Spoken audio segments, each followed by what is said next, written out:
आजकल चुनावों का मौसम है और भारत में दो तरह के चुनावों की चर्चा हो रही है। एक है बिहार का चुनाव और दूसरा है जो बाइडेन का चुनाव। यह विश्लेषण देखकर आज आप समझ जाएंगे कि अमेरिका में जो बाइडेन के राष्ट्रपति बनने से दुनिया पर क्या असर पड़ेगा और बिहार के चुनावों का देश की राजनीति पर क्या असर पड़ेगा। यानी आज हमारा जो विषय है, पहला विषय, वो है बिहार और बाइडेन।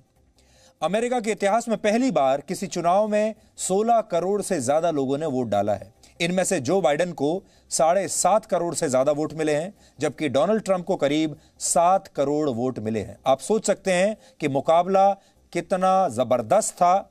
एक को 7.5 करोड़ वोट मिले हैं और दूसरे को 7 करोड़। यानी डोनाल्ड ट्रंप ने भी आखिर तक पूरा जोर लगाया और यह मामला बिल्कुल एक T20 के मैच जैसा था। वोटर्स की संख्या के हिसाब से डोनाल्ड ट्रंप और जो बाइडेन दोनों ने नया रिकॉर्ड बनाया है।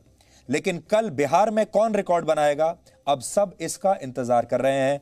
बाइडेन का रिकॉर्ड तो आपने देख लिया, अब देखिए बिहार का रिकॉर्ड। बिहार में वोटर्स की संख्या 7 करोड़ से ज्यादा है। यानी जितने वोट हासिल करके जो बाइडेन अमेरिका के राष्ट्रपति बने हैं, उतने वोटर्स भारत के सिर्फ एक राज्य बिहार में रहते हैं।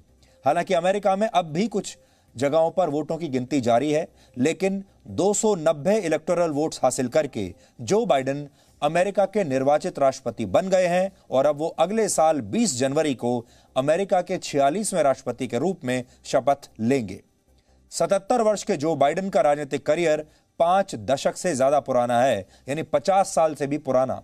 वो वर्ष 1973 में पहली बार अमेरिका के सांसद बने थे, जबकि बिहार के मौजूदा मुख्यमंत्री नीतीश कुमार का राजनीतिक करियर भी लगभग 1973-74 के आसपास शुरू हुआ था। जो बाइडेन तो लंबे इंतजार के बाद अमेरिका के राष्ट्रपति चुन लिए गए, बहुत लंबा इंतजार किया है उन्होंने। लेकिन नीतीश कुमार अपनी मुख्यमंत्री की कुर्सी बचा पाएंगे या नहीं, ये कल साफ होगा। तो नीतीश कुमार की तुलना हम बाइडेन से भी कर सकते हैं और नीतीश कुमार की तुलना हम ट्रंप से भी कर सकते हैं, क्योंकि ट्रंप पूरा जोर लगाने के बाद भी हार गए। और कल यह पता चलेगा कि नीतीश कुमार अब बाइडेन की राह पर चलेंगे या ट्रंप के रास्ते पर चलेंगे। और सबसे बड़ी बात यह है कि नीतीश कुमार हारे या जीते, उनकी जो किस्मत है और यह नतीजा है, उनके साथ साथ बीजेपी के साथ भी जुड़ा हुआ है। ये उनके साथ साथ प्रधानमंत्री नरेंद्र मोदी की छवि के साथ भी जुड़ा हुआ है। जी न्यूज ने बिहार चुनाव के नतीजे की कवरेज के लिए बहुत खास तैयारी की है और कल सुबह 6 बजे से हम शानदार कवरेज लेकर, विश्लेषण लेकर, नतीजों का विश्लेषण लेकर आप सबके सामने होंगे। सटीक जानकारियां होंगी, सटीक विश्लेषण होगा। लेकिन कुछ देर के लिए हम आपको पटना से पेंसिल्वेनिया लेकर चलना चाहते हैं, जहां 20 नवंबर 1942 को जो बाइडेन का जन्म हुआ था। 20 नवंबर 1942। जो बाइडेन का पूरा नाम है Joseph Robinette Biden Junior. Joe Biden 4 भाई बहनों में सबसे बड़े हैं और उन्हें कई बार मिडिल क्लास जो कहकर भी बुलाया जाता है, क्योंकि डोनाल्ड ट्रंप की तरह उनका जन्म किसी अमीर परिवार में नहीं, बल्कि एक मध्य वर्गीय परिवार में हुआ, मिडिल क्लास परिवार में। और उन्हें अपनी जरूरतें पूरा करने के लिए अक्सर काफी संघर्ष करना पड़ा। तो जो बाइडेन बहुत ही मध्यम वर्गीय परिवार से आते हैं। जब जो बाइडेन 10 साल के थे तो उनका परिवार डेलावेयर शिफ्ट हो गया था। जो बाइडेन बचपन में ही बुरी तरह से हकलाया करते थे, ठीक से बोल नहीं पाते थे और इस वजह से स्कूल में उनके साथ पढ़ने वाले बच्चे उन्हें अक्सर परेशान करते थे, उन्हें चिढ़ाया करते थे। लेकिन इसके बावजूद उन्होंने यूनिवर्सिटी ऑफ डेलावेयर से पॉलिटिकल साइंस और इतिहास की पढ़ाई की। कॉलेज में पढ़ाई के दौरान जब वो बहामास में छुट्टियां मना रहे थे, तब उनकी मुलाकात उनकी पहली पत्नी से हुई, जिनका नाम है नीलिया हंटर। जो बाइडेन 25 साल की उम्र में राजनीति में आए और 29 वर्ष की उम्र में उन्होंने सेनेट का चुनाव लड़ा, यानी 4 साल के अंदर ही। लेकिन इसके बाद उनके जीवन में एक बहुत बड़ी दुर्घटना हुई और 18 दिसंबर 1972 को एक कार एक्सीडेंट में उन्होंने अपनी पत्नी और 13 महीने की बेटी को खो दिया। उनके बेटे बो और हंटर भी इस दुर्घटना में बुरी तरह से घायल हुए थे। लेकिन इसके बावजूद जो बाइडेन ने सेनेट का चुनाव लड़ा और वो जीत भी गए। 5 जनवरी 1973 को उन्होंने अस्पताल के बेड से ही डेलावेयर के सांसद के तौर पर शपथ ली। तब उनके दोनों बेटे भी उनके साथ अस्पताल में ही भर्ती थे। आज कुछ लोग जो बाइडेन की यह कहकर आलोचना कर रहे हैं कि राष्ट्रपति के पद के हिसाब से उनकी उम्र बहुत ज्यादा है, लेकिन जब वो पहली बार सांसद बने थे तब वो इतनी कम उम्र में यह मुकाम हासिल करने वाले बहुत गिने चुने नेताओं में से एक थे। कार दुर्घटना में अपनी पत्नी की मौत के बाद वो अपने बेटों के साथ ज्यादा से ज्यादा समय बिताना चाहते थे, इसलिए उन्होंने अमेरिका की राजधानी वॉशिंगटन डीसी ना जाने का फैसला किया। वो हर रोज ट्रेन के जरिए डेलावेयर के विल्मिंगटन से वॉशिंगटन तक का 179 किलोमीटर लंबा सफर तय किया करते थे और वो 30 साल तक इसी रूट पर हर रोज ऐसे ही ट्रेन से वॉशिंगटन डीसी जाते रहे। यानी हर रोज 30 साल तक 179 किलोमीटर का सफर ट्रेन से तय करते रहे, सिर्फ इसलिए क्योंकि वो वॉशिंगटन डीसी शिफ्ट नहीं होना चाहते थे, अपने बच्चों के साथ ज्यादा समय बिताना चाहते थे। इसका नतीजा यह हुआ कि इस रूट पर काम करने वाले रेल कर्मचारी उनके परिवार का एक हिस्सा बन गए और जो बाइडेन अक्सर इन लोगों के लिए वहां पार्टी आयोजित किया करते थे। कई बार तो ट्रेन में ही ये पार्टी आयोजित किया करते थे और इसी वजह से विल्मिंगटन के रेलवे स्टेशन का नाम उन्हीं के नाम पर रख दिया गया। इस स्टेशन को जो बाइडेन स्टेशन ही कहा जाता है।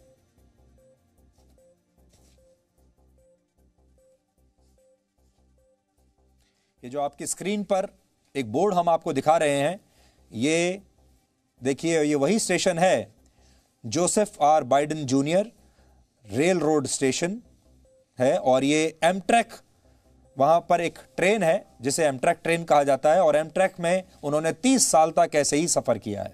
जो बाइडेन पिछले 33 वर्षों से अमेरिका का राष्ट्रपति बनने की कोशिश कर रहे हैं। 33 साल से, सोचिए कितना लंबा इंतजार उन्होंने किया है। इस बार वो तीसरी बार राष्ट्रपति पद के उम्मीदवार बने थे। इससे पहले 1987 में वो राष्ट्रपति की दौड़ में शामिल हुए थे, लेकिन किसी दूसरे नेता का भाषण कॉपी करने का आरोप लगने के बाद उन्हें हटना पड़ा था। तब आरोप लगा था कि उन्होंने किसी दूसरे नेता का भाषण की नकल कर ली और उसके भाषण को अपना भाषण कहकर उन्होंने कह दिया, बोल दिया, जिस पर बहुत हंगामा मचा और इन्हें रेस से बाहर होना पड़ा।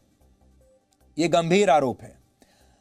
2007 में भी वो एक बार फिर अमेरिका का राष्ट्रपति बनने की दौड़ में शामिल हुए। हालांकि इस बार भी उन्होंने अपनी उम्मीदवारी वापस ले ली, लेकिन इस बार वो तत्कालीन राष्ट्रपति बराक ओबामा के साथ उपराष्ट्रपति के तौर पर व्हाइट हाउस पहुंचने में सफल हो गए। यानी राष्ट्रपति तो नहीं बन पाए, लेकिन उपराष्ट्रपति बन गए। तो आप में से जिन लोगों को नहीं पता होगा उन्हें बता दें, बराक ओबामा जब राष्ट्रपति बने थे तब उनके साथ जो बाइडेन अमेरिका के उपराष्ट्रपति रह चुके हैं। वो अमेरिका के 47वें उपराष्ट्रपति बने थे और ओबामा नई पीढ़ी और बदलाव का प्रतीक थे, लेकिन बाइडेन ने नई और पुरानी पीढ़ी के बीच संतुलन साधने की कोशिश की, क्योंकि उनके पास उम्र और अनुभव दोनों थे। हालांकि बाइडेन का 47 वर्ष पुराना राजनीतिक करियर विवादों से भरा रहा है, विवादों से मुक्त नहीं रहा है। वर्ष 1978 में उन्होंने एक विवादित कानून का समर्थन किया था और वर्ष 2002 में उन्होंने इराक युद्ध के समर्थन में अपना वोट डाला था। हालांकि इस साल उन्होंने इसे अपनी गलती माना है। उन्हें क्रीपी जो कहकर भी बुलाया जाता है। क्रीपी उस व्यक्ति को कहा जाता है जो गलत व्यवहार करता है और अक्सर उनका नाम क्रीपी जो कहकर उन्हें बुलाया जाता है, ये उनका नाम पड़ गया था। बाइडेन पर कई महिलाओं के साथ अपमानजनक व्यवहार करने के आरोप लग चुके हैं। इसलिए जो लोग ये समझते हैं कि इस तरह की छवि सिर्फ डोनाल्ड ट्रंप की थी, क्योंकि उन पर भी बहुत सारी महिलाओं ने ऐसे केसेस किए थे और उनका जो पास्ट रहा है वो भी इसी तरह का विवादित पास्ट रहा है। पूर्व में उन्होंने बहुत सारी महिलाओं के साथ उनके ऊपर आरोप लगे हैं कि उन्होंने दुर्व्यवहार किया। और अगर आपको लगता है कि अमेरिका के वोटर्स ने इस बार एक बहुत ही साफ सुथरे व्यक्ति को चुन लिया है जिस पर एक भी आरोप नहीं लगा, तो आप गलत हैं। जो बाइडेन पर भी ये आरोप लग चुके हैं और उन्हें भी क्रीपी जो कहकर बुलाया जाता है। इसलिए बड़ी बात जो आज हम आपको बताने की कोशिश कर रहे हैं वो ये है कि कई बार लोकतंत्र में एक नेता हटता है, हारता है और दूसरा नेता उसकी जगह ले लेता है, लेकिन इसका मतलब ये नहीं होता बहुत बार कि नया नेता जो चुनाव जीत कर आ रहा है वो पहले वाले से बेहतर ही होगा। यही लोकतंत्र की आप कह लीजिए मजबूती भी है और यही लोकतांत्रिक तरीकों की सबसे बड़ी कमजोरी भी है। वर्ष 1978 में जो बाइडेन पर रंगभेदी होने के भी आरोप लगे थे और 1994 में उन्होंने अपराध रोकने के लिए एक ऐसा कानून बनाने में मदद की जिसके बारे में कहा जाता था कि इसके जरिए अश्वेतों को निशाना बनाया जाएगा।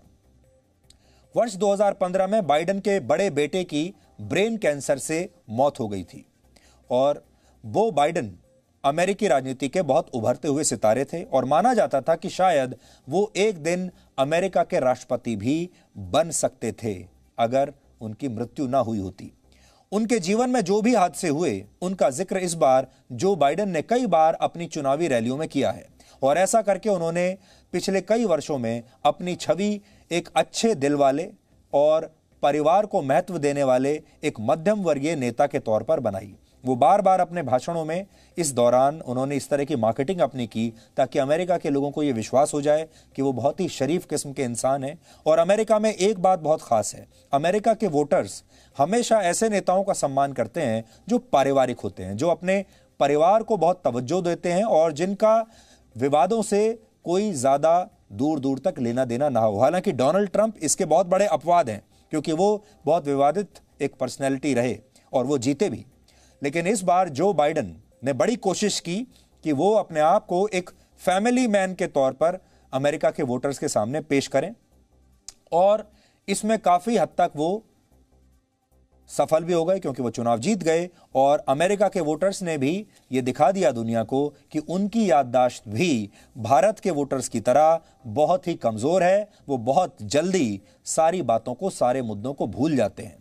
अमेरिका में इस महामारी के दौर में कई परिवार बिखर गए और बहुत सारे लोगों का दर्द वैसा ही है जैसा जो बाइडेन ने झेला है और शायद इसीलिए अमेरिका की जनता ने इस बार मिडिल क्लास जो को अपना नया राष्ट्रपति चुन लिया क्योंकि जो बार बार उन्हें ये कहते रहे कि मैं आपके दर्द को समझता हूं क्योंकि इस कोरोना काल में बहुत सारे परिवार जो हैं वो टूट गए, बहुत सारे परिवारों ने अपने सदस्यों को खो दिया और जो बाइडेन उन्हें ये कहते रहे कि मैं भी आप ही की तरह हूं क्योंकि मैंने भी अपने परिवार के सदस्यों को खो दिया है और मैं भी आप ही की तरह संघर्ष करके यहां तक पहुंचा हूं।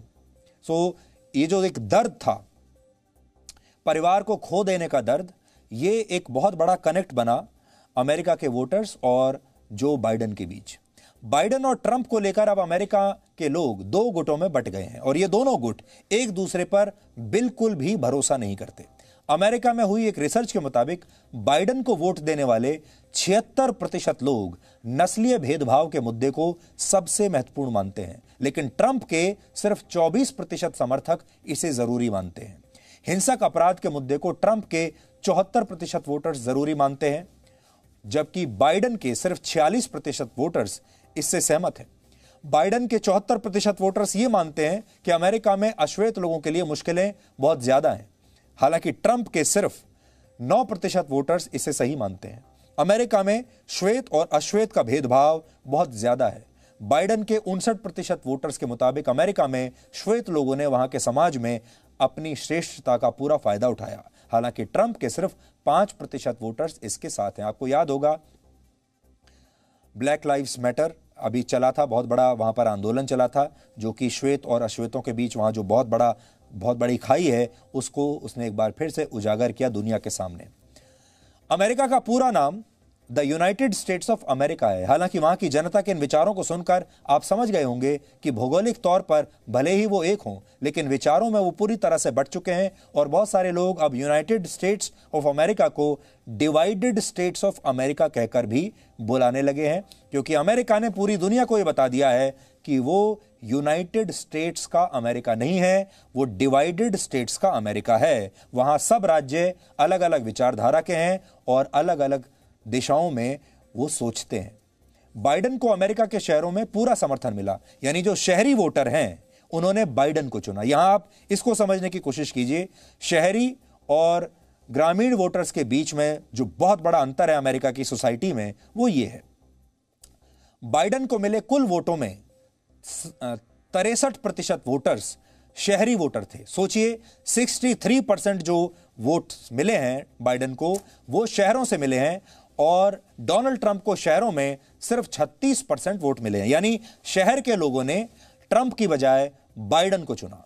हालांकि अमेरिका के ग्रामीण इलाकों में ट्रंप बहुत आगे थे बाइडेन से। ग्रामीण इलाकों में ट्रंप 71% वोट लेकर बाइडेन से काफी आगे रहे और ग्रामीण इलाकों में बाइडेन का वोट प्रतिशत 28% से भी कम था। यानी ग्रामीण इलाके जो हैं अमेरिका के, ग्रामीण अमेरिका उसने ट्रंप को चुना और शहरी अमेरिका ने बाइडेन को चुना। यहां से भी आपको यह पता चलेगा कि अमेरिका यूनाइटेड नहीं है, अमेरिका डिवाइडेड है, यानी विभाजित है। ट्रंप को कुल मिलाकर 7 करोड़ वोट मिले हैं और ये वो 7 करोड़ लोग हैं जो ट्रंप के फैसलों और उनकी नीतियों का पूरा भरोसा करते हैं। यानी ट्रंप जो है, ऐसा नहीं है कि वो उखड़ गए।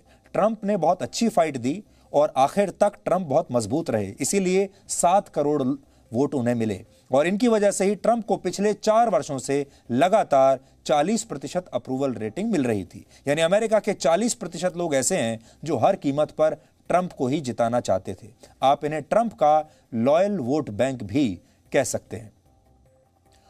जो बाइडेन और डोनाल्ड ट्रंप दोनों का विवादों से बहुत पुराना नाता रहा है, इसलिए हम आज आपको यह कह रहे हैं कि लोकतंत्र सुनने में तो बड़ा शानदार शब्द लगता है, बड़ा फैंसी शब्द है लोकतंत्र, लेकिन इसकी भी अपनी कमियां हैं। आपने अक्सर लोकतांत्रिक देशों में यह पढ़ा होगा, सुना होगा कि लोग लोकतांत्रिक तरीकों से जीत कर आए और होना भी यही चाहिए। यह बात बिल्कुल सही है, यह लोकतंत्र की सबसे बड़ी खूबसूरती है। लेकिन लोकतंत्र की कुछ कमजोरियां भी होती हैं और जरूरी नहीं कि जब एक नेता सत्ता से बाहर जाए तो उसकी जगह चुनकर उससे अच्छा नेता ही आए।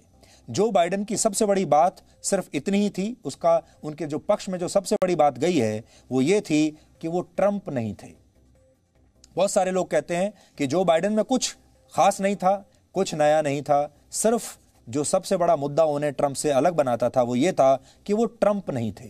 और एक बहुत बड़ा वर्ग अमेरिका में ऐसा था जो ऐसे व्यक्ति को वोट देना चाहता था जो ट्रंप के अलावा कोई भी हो।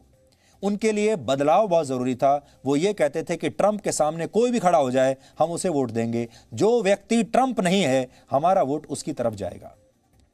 और आप देखिए कि ट्रंप को इस बार जो 7 करोड़ वोट मिले हैं ये भी अपने आप में एक रिकॉर्ड है, क्योंकि अमेरिका के इतिहास में सत्ता से बाहर जाने वाले राष्ट्रपतियों में से सबसे ज्यादा वोट ट्रंप ने हासिल किए हैं अमेरिका के इतिहास में। इससे पहले किसी भी हारने वाले राष्ट्रपति को 7 करोड़ वोट कभी नहीं मिले।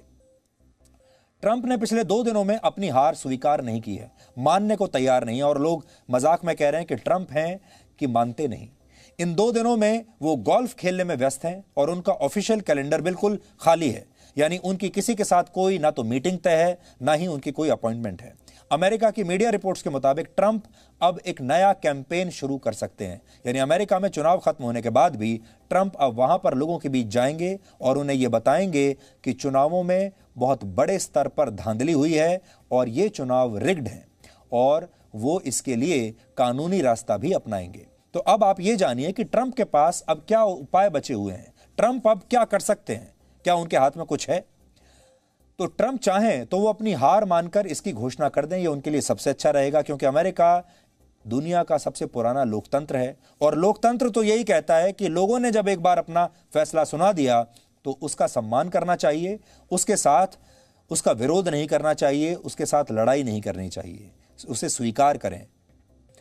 ट्रंप चाहें तो वहां की सुप्रीम कोर्ट में राष्ट्रपति चुनाव की पूरी प्रक्रिया को चुनौती दे सकते हैं। मुकदमा दायर करके ट्रंप चाहें तो वोटों की गिनती दोबारा करवा सकते हैं, यानी मांग तो कर ही सकते हैं कि वोटों की गिनती दोबारा हो, या फिर वो जजेस को यह बता सकते हैं कि कुछ जगहों पर अवैध तरीके से वोट डाले गए हैं। लेकिन बड़ी बात यह है कि जब वो सुप्रीम कोर्ट जाएंगे तो क्या सुप्रीम कोर्ट इस बात पर कन्विंस हो जाएगा कि जो आरोप डोनाल्ड ट्रंप लगा रहे हैं वो सही हैं, उन आरोपों में कोई मेरिट है या नहीं है? ये एक बड़ी बात है, क्योंकि आरोप लगा देना तो बहुत आसान सी बात है।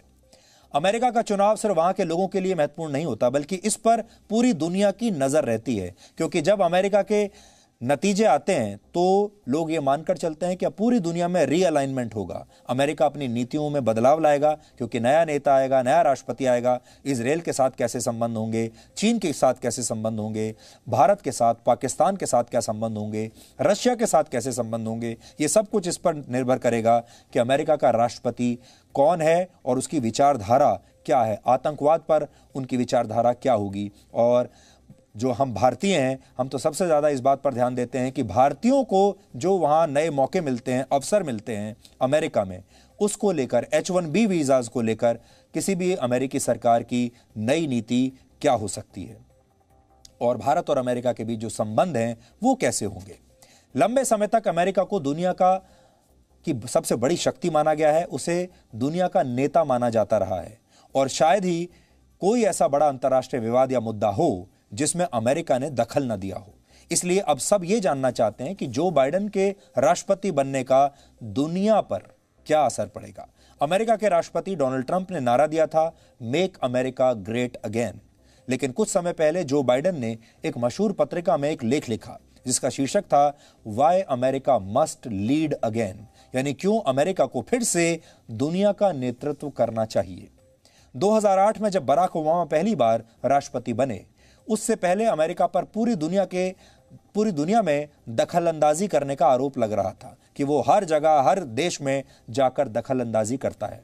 उनसे पहले के राष्ट्रपति जॉर्ज बुश जूनियर पर इराक और अफगानिस्तान जैसे देशों के साथ युद्ध शुरू करने और इस्लामिक दुनिया में जबरदस्ती दखल देने के आरोप लगे थे।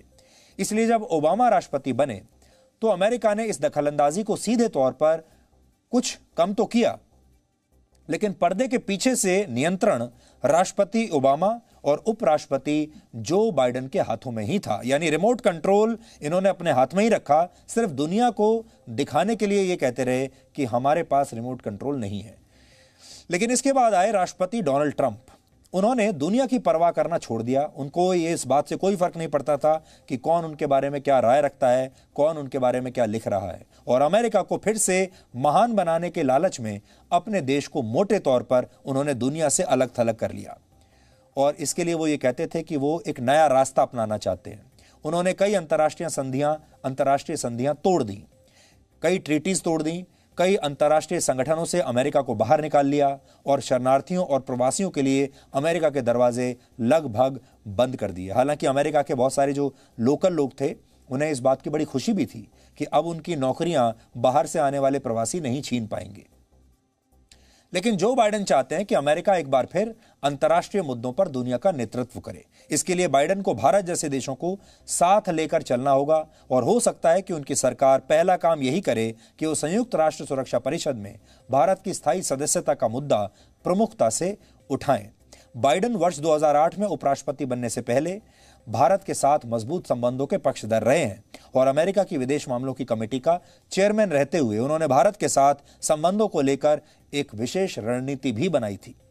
वर्ष 2006 में उन्होंने यहां तक कहा था कि उनका सपना है कि वर्ष 2020 तक भारत और अमेरिका सबसे गहरे मित्र बन जाएं। ये बातें उन्होंने तब कही थी जब वो अमेरिका के उपराष्ट्रपति भी नहीं बने थे। फिर उसके बाद वर्ष 2008 में अमेरिका और भारत के बीच जो न्यूक्लियर डील हुई उसका रास्ता साफ करने में जो बाइडेन की बड़ी भूमिका थी। इसके लिए न सिर्फ उन्होंने बराक ओबामा को तैयार किया था जो उस समय सांसद थे, बल्कि उन्होंने इसके लिए रिपब्लिकन पार्टी के सांसदों को भी इसके लिए तैयार किया था, उन्हें मनाया था। बाइडेन और ओबामा प्रशासन के दौरान अमेरिका ने पहली बार भारत को अपना बड़ा डिफेंस पार्टनर माना, यानी रक्षा मामलों में अपना पार्टनर माना, और इसी वजह से भारत को रक्षा के क्षेत्र में नई और एडवांस टेक्नोलॉजीज मिलने की राह आसान हुई। यह पहली बार था जब अमेरिका ने नेटो के बाहर किसी गैर नेटो देश को यह दर्जा दिया था। इसके बाद 2016 में जब जो बाइडेन अमेरिका के उपराष्ट्रपति बने थे, तब भारत और अमेरिका के बीच logistics exchange memorandum of agreement हुआ था, जिसके बाद अमेरिका और भारत एक दूसरे के रणनीतिक सहयोगी बन गए थे। इस समझौते के बाद भारत और अमेरिका को एक सप्लाई, सर्विसिंग और स्पेयर पार्ट्स के लिए एक दूसरे के मिलिट्री बेस इस्तेमाल करने की इजाजत मिल गई थी।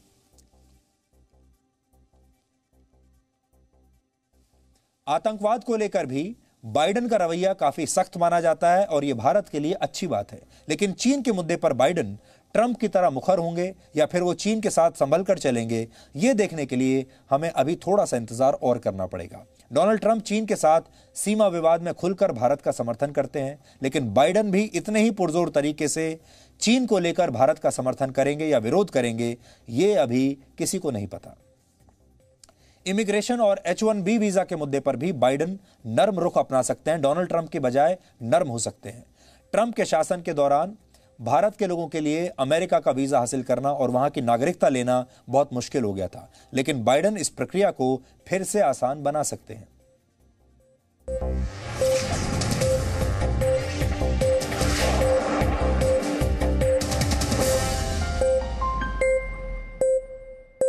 Presenting B News app, available on Google Play and App Store. Download it now.